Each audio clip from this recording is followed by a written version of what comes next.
Hey, Vols fans, welcome to another episode of Tennessee Fan Talk by Tennessee fans for Tennessee fans. And we are all excited. 6-0 finally beat Alabama after 15 years of upsetting losses, some of which, lose at the end, some of which were just a stomping completely by Alabama. Nonetheless, storm the field, take the goalpost down, commit a little field vandalism.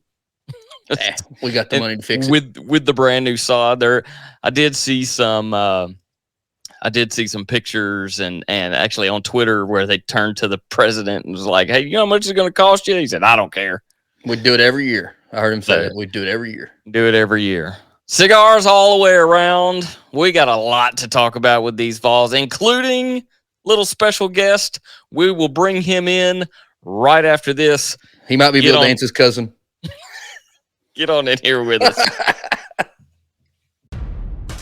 Hey, Vols fans, welcome to Tennessee Fan Talk, the show that is by Tennessee fans for Tennessee fans and your source for hilarious weekly updates on everything Volunteers.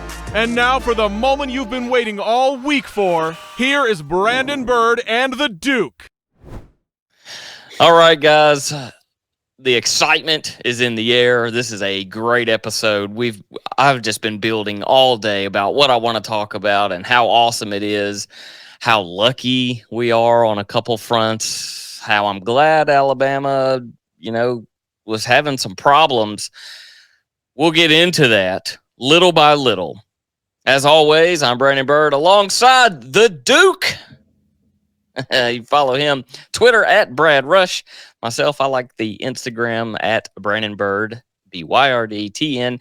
And of course, for the show, you can follow us anywhere. We are the same at TN Fan Talk, and we appreciate it. We're going to bring in a very special guest who is very excited to be a part of what seems like his era. We'll just say that. We want to welcome back 90s UT fan guy. Well, hey, what do you say there, internet show, volunteer fellers there? Go Big Orange. Go Big Orange. I have to ask you something there, 90s fan guy. Were you at the game or did you get to watch it on the big tube picture? Oh, we were certainly there. Me and my wife, we were sitting there in section I. We was only 11 rows off the field right there. Unbelievable atmosphere, let me tell you. Nothing, it was like it's just nothing like it, fellas. My ears were ringing. Thankfully, I had my helmet on, the whole time. Taking it off since we got home from the game. And, even there, I about couldn't hear myself think and hear my beer go down my belly. I could not imagine just how electrifying and how loud it actually was there. I've saw some reports that the decibel meter was like 124. I don't know what that relevates that. I don't know what equates to loud and not loud. Sounds loud. 124. And they said it registered on the seismograph too. That is insane. I couldn't hear. I got this newfangled part put in my helmets right here where I'm talking to you boys on. And, there's parts right there where I couldn't even hear. I was like, Omaha. Can anybody come in, Omaha?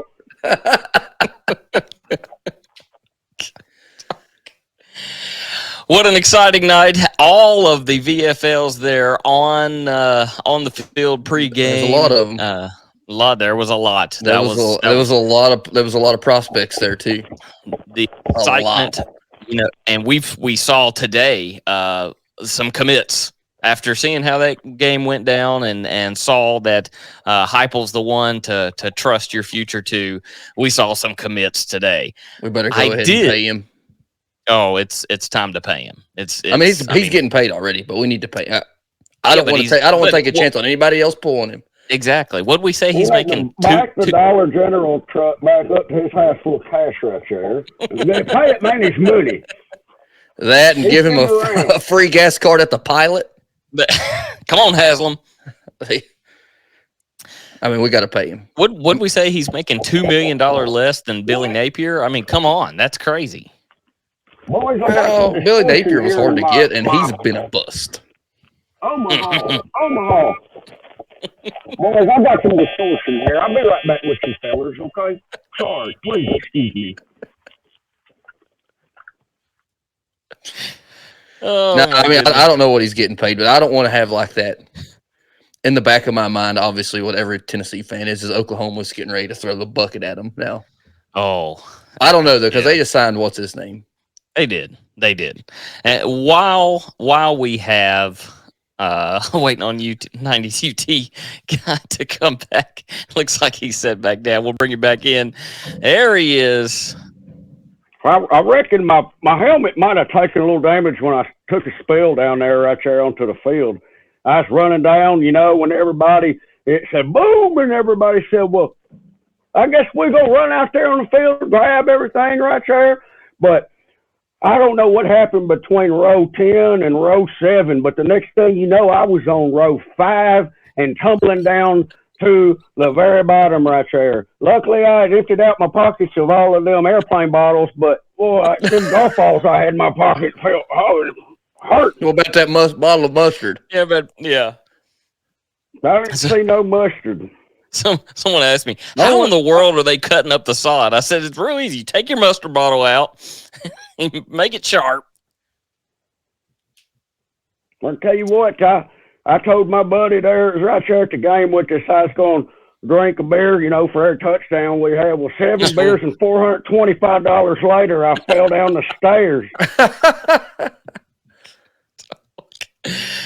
We've got a little bit of the stats to go through. Of course, Alabama having their own struggles early on into the game. Just Tennessee took advantage of it.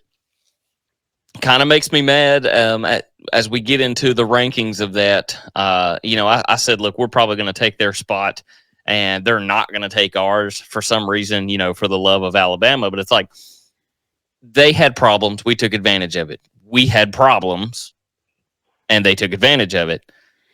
I mean, it was a classic. It's an instant classic. I agree with Chris Doring on SEC. He said we should be number 1, and we'll dive into that. We will dive into that. First, let's look at these right here.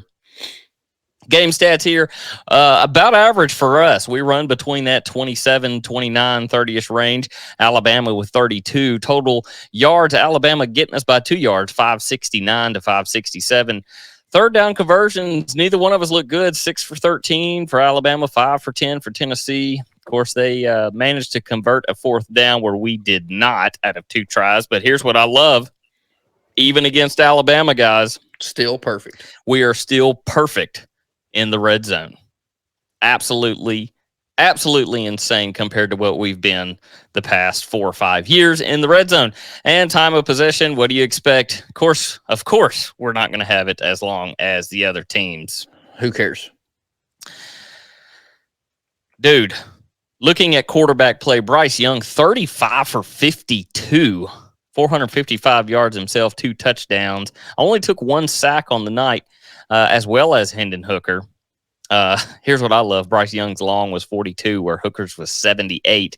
Hooker goes 21 for 30, 385 yards, 5 touchdowns. He finally threw an interception, which I'm okay with it. I'm okay with it.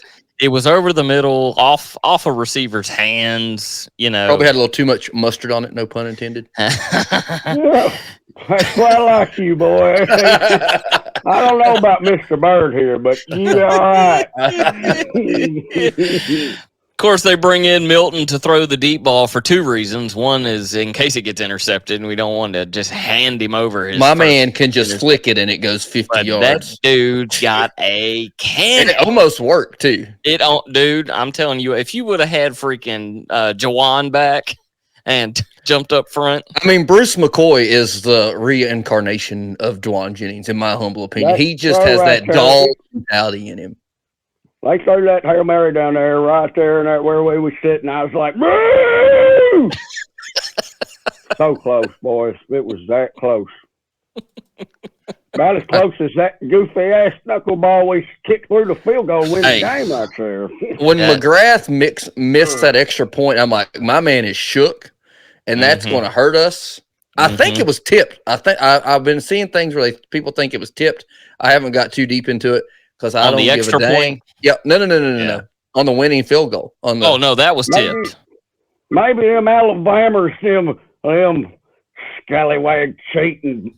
Maybe they used one of them EMPs from the sideline like LSU was using us. One of them newfangled laser audio to make a man all disoriented. Now I don't know. For the both of y'all to use the same sentence in 1 week after another. Well, because that was all over the internet. Like I told you, on Tiger droppings, there was some idiot that actually, I don't know, I'm sure it was just a fake, but like they said Tennessee's using an EMP to baffle the mind of our punt returner. Hey, I saw my man muff one yesterday too in the Florida game too. Yes, he did. Yes, he did. So maybe he just got butterfingers. Only one punt for Paxton Brooks. Got to love that. Alabama had to punt off 3. That's shocking.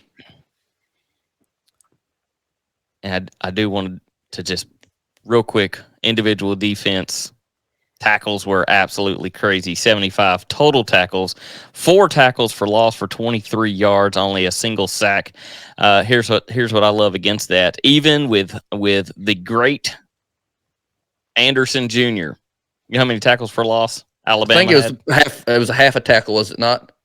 I thought he just anyway, our offense does not bode well for pass rushers. 2 tackles for loss for a total of 10 yards.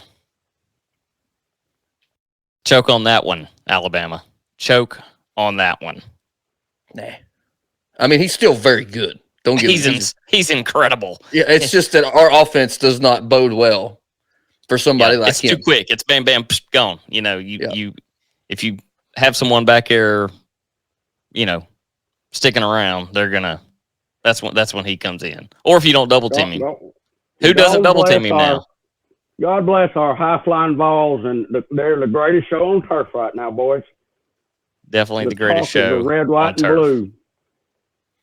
And I mean, it's just crazy to think we haven't had Tillman. I mean, Hyatt's just been. I'm sitting there saying the same thing. We did this without Tillman. We did this without McCullough. We did this without. The thing I just keep asking is where's Squirrel White? Everybody was like talking him up before the season. He's like non-existent. I don't see him ever. Are they redshirting him? What's going on? I don't know. So AP polls come out. 3 in the AP poll, 4 in the coaches poll, correct? I didn't look at the coaches poll. Or the USA Today, or one of them ones that we don't give a crap about. USA Today's owned by China, so it don't count. Dude, what? USA is owned by China? I mean, that's who our most debts to, so I'm just throwing it out there. Brandon. I thought that was we need to sue them for false advertising. When we look at who they still have at number 1, okay, let's look at Georgia. Hey, well, they dominated Vanderbilt. Okay, come on. They did, but it's hard. I mean, I agree. It's hard to take. You're not going to jump somebody that puts 55 and doesn't give up a single point. I don't care. These rankings don't mean jack crap. They don't. Not until next week? Is next week when the college football playoff rankings start? And as long as we handle business against UT Martin, we should probably be in the top 4. I would say so. Let's look through Georgia. Georgia has played Oregon's their big win. 1 ranked opponent. Oregon. 1 all season. Tennessee has played and beaten how many? 4. 4. One of which being Alabama. Which is Satan himself. Once again, just Nick Satan. You know what doing all over Tennessee, as usual. What about your man Corso showing back up for game day? I know you just love that there, Duke. I mean, I can't stand Lee Corso. I mean, I have never liked Lee Corso. He's the biggest fraud ever. Yeah, he's in the show business, but he's the biggest fraud ever. I hate Lee Corso. And I think feeling's probably mutual. He hates Tennessee fans too. So probably. Probably. And there's one team, and I said this pre-show, and which you don't agree with, and so you're gonna have to not agree with it again. But here in 2 weeks, is that when Ole Miss plays Alabama? I think it's in 2 weeks. I will be a huge Ole Miss fan that week because for Alabama to drop 2, that would be great. Oh, there's any way that both of these teams could lose. That's my kind. That's how I think. I hate Alabama. I hate Lane Kiffin. I've said it a million times. I'm not a pro SEC guy. I don't care about anybody in the SEC other than the University of Tennessee. I'm a University of Tennessee man. I don't care about the SEC and winning the national championship. I don't care. I'm pulling for the referees in this game. It's the Duke show. He knows right there, boy. I'll tell you what. I'm just telling you, I'm getting sick and tired. You're educated, ain't you, Duke? I mean, it's just there's no reason. I don't have a dog in any other fight. Now, do I enjoy watching them? Yeah. Do I love watching Billy Napier on the sidelines because he is a bum? He looks like the Mona Lisa, just not moving. He has no emotion. But I don't have a single. I don't have a dog in their fight. Thought I'd make UT fan guy feel good about me leaving. Oh, I didn't know what was going on. You scared me there. But yeah, I'm not pulling for either one of them teams. I probably ain't gonna watch it. Of course, Ole Miss taking care of business against Auburn. We kind of could have guessed that. Auburn's frauds.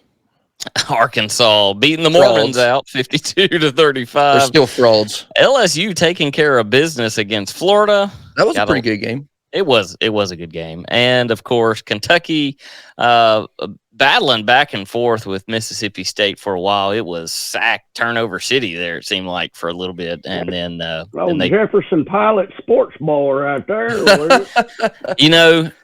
Kentucky has – if Rodriguez, is that right? If Chris Rodriguez – something happens to him, they're in trouble. That's all they have. They got Levante Smoke or whatever that guy's name is. Cavassier Smoke. Whatever. He's a backup. He's good though. It doesn't matter. That right now, you've got Levis, who's hurt. Still has turf toes, has shoulder issues. Yeah, they're off this week. Had to go. They do. They're going to be off, trying to recoup. But that's all they got. So as long as you could take care of those two players, I think their defense is pretty good. I think don't they lead the SEC in interceptions again? That's a good question. They did last year, I think. I don't know. I know they intercepted Will Anderson or whatever that name is. Mississippi State leads SEC with 9. That's wild. Yeah, what did he say? What Luke say no, it was you. You said they either intercepted or they give up 40. Yeah. Let's see here. Nope. But are we going to talk more about our game? Of course. I mean, I can talk about it all day. You go ahead. Because I was talking, pre-show about how I see online that, Alabama fans might be softer than Kentucky fans after a loss, after what I've seen. They're all talking about the daggum refs. The ref. Buddy, every game, I'm sitting here play a role. I'm sitting here going, welcome to the life of a Tennessee volunteer For some reason, the good Lord Jesus Christ decided that the ref's going to go our way for once. It's been. We don't sit here and pretend like it ain't been roll turned. Referees been in their pocket for at least 10 years. They're the darling of that Gary man that talks all that foolishness during the replays where he tries to convince you something you ain't seen with your own eyes already, like a ball didn't hit the dadgum ground, and they won't argue, make it all dramatic, He scooped it up. What's made the difference this year is that we're actually competitive enough to be at the end of the game where the referees have always played that kind of role. We've just been down by 21 when they've made a mess up. This time, we're in the game. You know what I mean?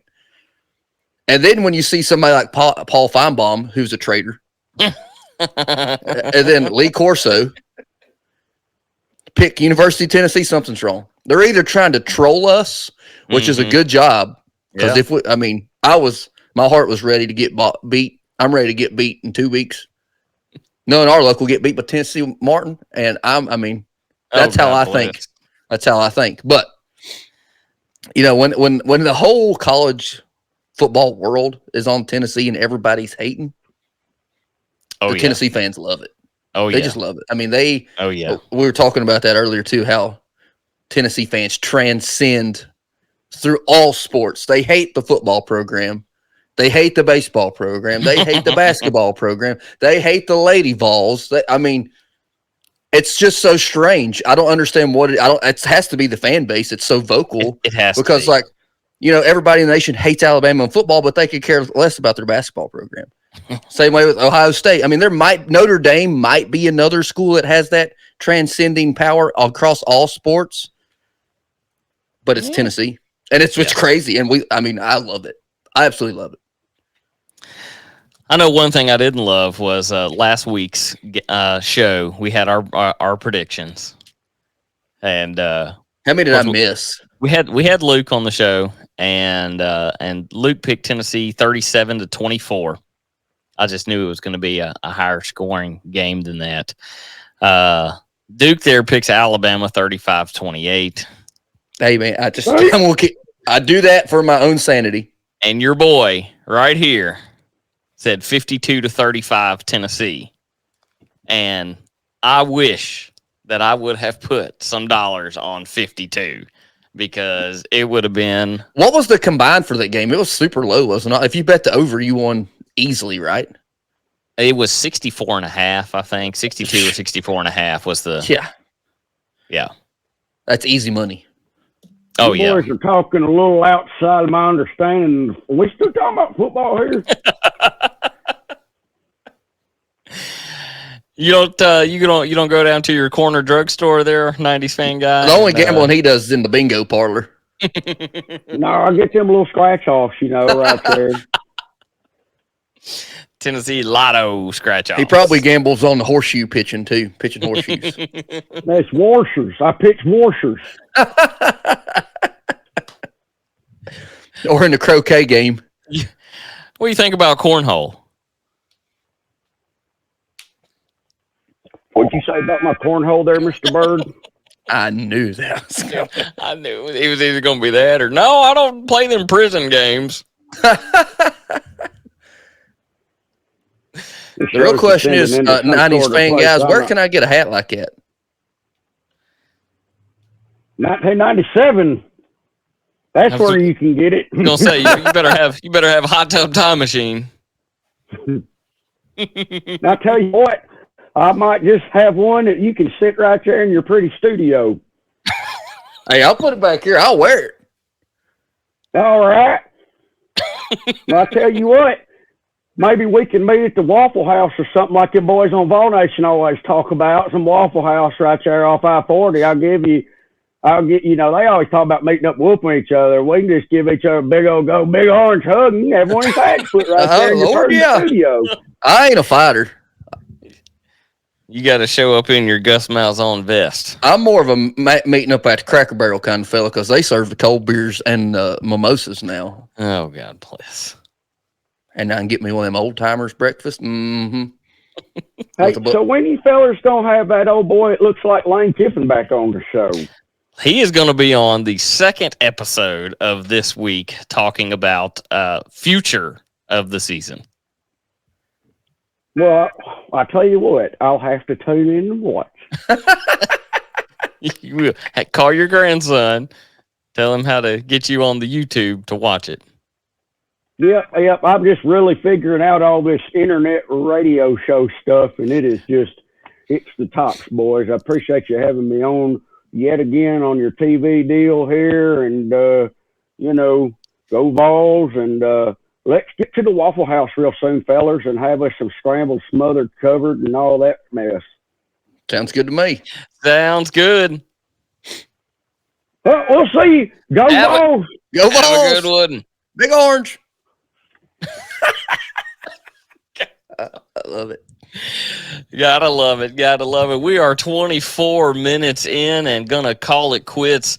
Vols rolling. Our experts analysis center that we're just talking about, just talking. Having fun. That's all it is. Everyone just talking, tweeting. You scroll through my feed, and it used to be a mixture of this and that. Now it's all just Tennessee. Gotta love it. Guys, it's been a long time. I almost cried. I didn't. I teared up. And I can support anybody that did. It's been a long time. Been a long time. Did you have a cigar in your mouth? Oh, yeah. Okay. I showed in. You seen it on. I lit it up. I sent you a picture.